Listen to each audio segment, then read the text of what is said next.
इस modern world में आज भी ऐसे लोग हैं जिनकी सोच रूढ़िवादी है, जैसे ये दीक्षित परिवार। भाई लड़की तो हमें पसंद है, अब कुछ लेन देन की बात हो जाए तो अच्छा है। मैं एक रिटायर्ड पोस्टमैन हूँ, देने के लिए मेरे पास सिर्फ 4 लाख रुपए ही होंगे। अगर आपको सही लगे तो बात आगे बढ़ाते हैं।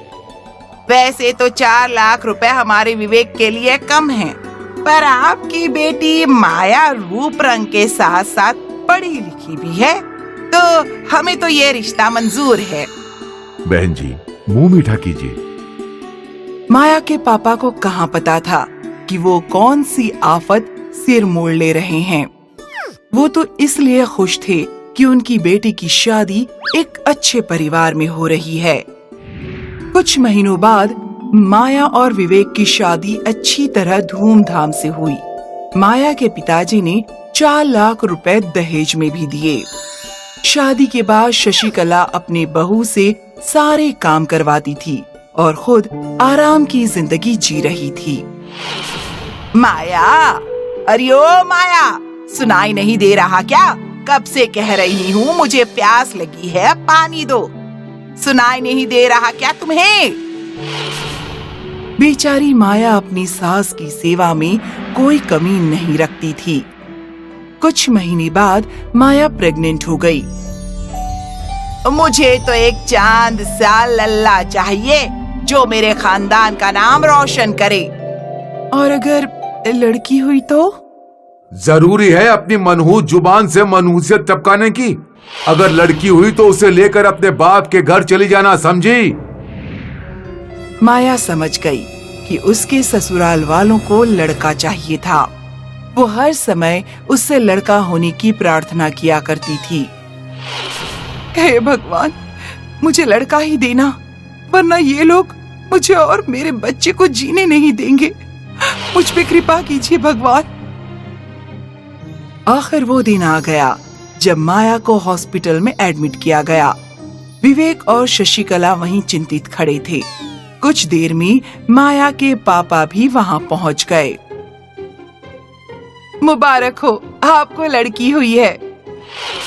ये सुनकर विवेक और उसकी माँ के चेहरे का रंग ही उड़ गया और माया के पिताजी का दिल बैठ गया। हे भगवान, अब क्या होगा? विवेक और शशिकला हॉस्पिटल से चले गए और माया के पापा अंदर गए। क्या उन्हें पता चल गया कि मुझे लड़की हुई है?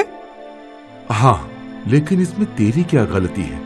तू रो मत, मैं उन लोगों से बात करूंगा, सब ठीक हो जाएगा। माया के पापा ने अपनी बेटी को संवारा। फिर वो अपनी बेटी के ससुराल गए और विवेक और शशिकला को समझाने लगे। बेटा विवेक, तुम तो इतने समझदार हो। लड़का या लड़की, ये तो भगवान की देन है। उसमें बेचारी माया क्या कर सकती है?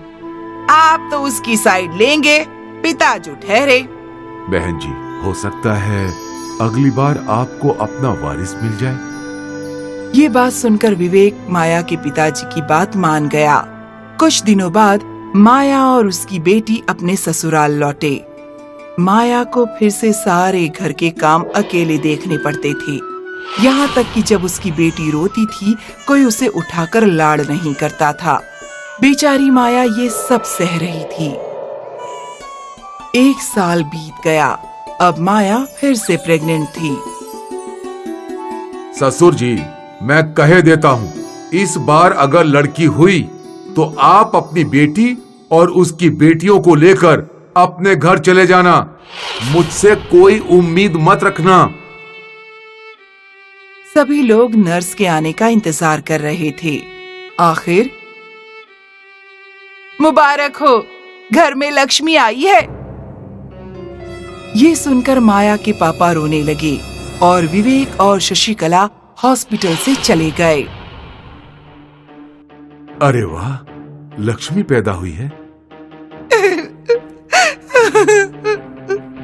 तू क्यों रो रही है पगली? तेरा पापा अभी तक जिंदा है। चल, रो मत। एक बार फिर माया के पापा ने माया को संवारा। माया के पापा माया को अपने घर ले गए। वो रिटायर्ड पोस्ट मास्टर थे, इसीलिए उन्हें पेंशन मिलती थी। पर अब माया की बच्चियों की भी जिम्मेदारी उन पर आ गई थी, तो आमदनी बढ़ाने के लिए वॉचमैन की जॉब ढूंढ ली। कुछ महीनों बाद, पापा मैं भी कुछ काम करना चाहती हूँ। तुझे बच्चों से फुर्सत कहाँ मिलती है? कुछ भी छोटा मोटा जिससे आपकी हेल्प हो जाए। मैंने कुछ सोचा है। क्या? मैं केक्स अच्छे से बना लेती हूँ। अगर आप मेरा साथ दें तो हम आमदनी बढ़ा सकते हैं। वो कैसे? मैं केक्स बनाऊंगी और आप बेचोगे, बस। ठीक है। अगले दिन से माया ने केक्स बनाना शुरू कर दिया। माया के पापा ये केक्स स्कूल के बाहर बेचने लगे। बच्चों को ये केक्स बहुत पसंद आते। देखते ही देखते माया का बिजनेस चल पड़ा। अब उसके पापा ने अपनी दुकान खोल ली। माया अब भी केक बनाती थी, पर घर पर नहीं, अपनी बेकरी में। फिर एक दिन शशिकला माया की बेकरी पर आई।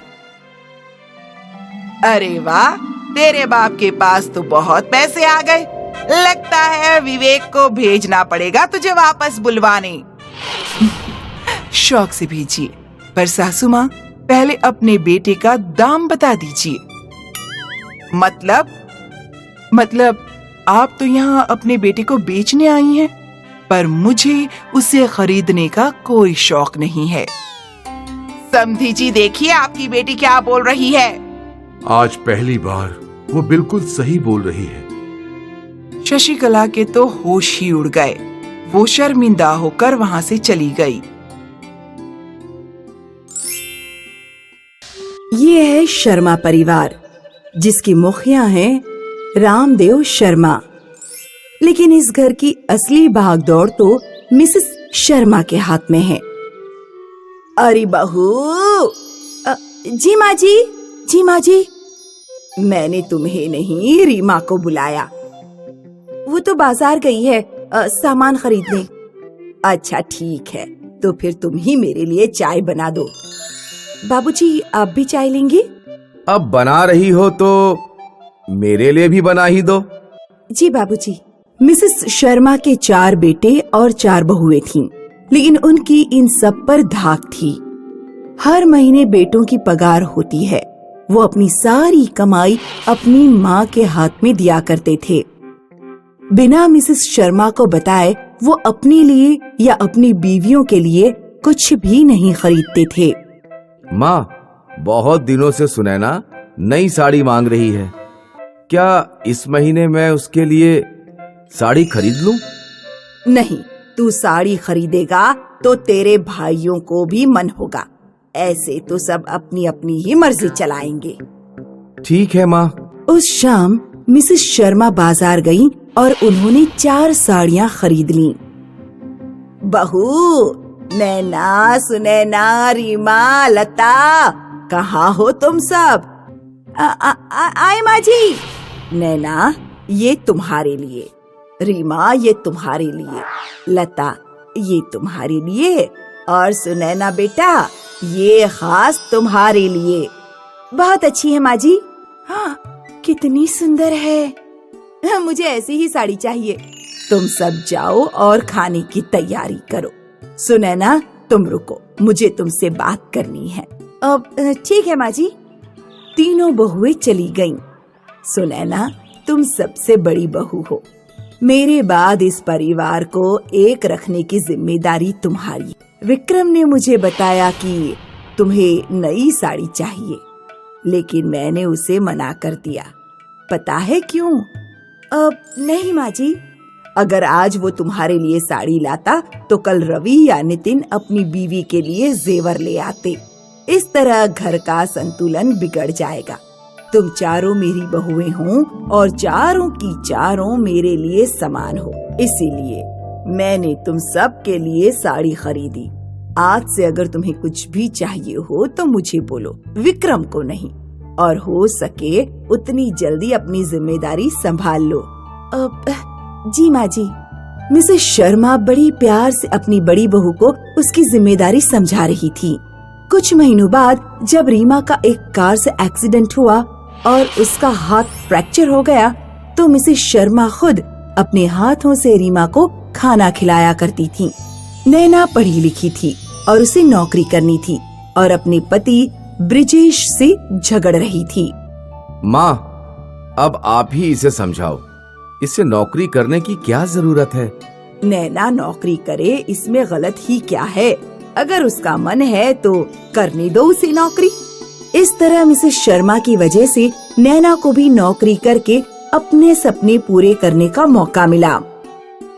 और लता को खाना बनाने का शौक था, इसीलिए मिसेस शर्मा ने उसे अलग अलग पकवान बनाने भी सिखाए। आज मिसेस शर्मा का 50वां जन्मदिन है। बहू, माँ जी आप बस यहाँ बैठिए, लेकिन कोई मुझे बताएगा आखिर हो क्या रहा है? बताते हैं। मिसेस शर्मा की बहुओं ने मिलकर उनके लिए एक दावत का आयोजन किया। Happy birthday to Mrs Sharma. धन्यवाद। और ये तोहफा खास हम बहुओं की तरफ से हमारी प्यारी सासू माँ के लिए। वो तोहफा था मिसेस शर्मा की एक पेंटिंग जिस पे लिखा था माँ। सच बोलो तो ये हमारी सासू माँ नहीं बल्कि माँ हैं। ये सब सुनकर मिसेस शर्मा भावुक हो गईं और उनकी आँखों से खुशी के आंसू बहने लगे। उन्होंने अपनी चारों बहुओं को गले लगाया।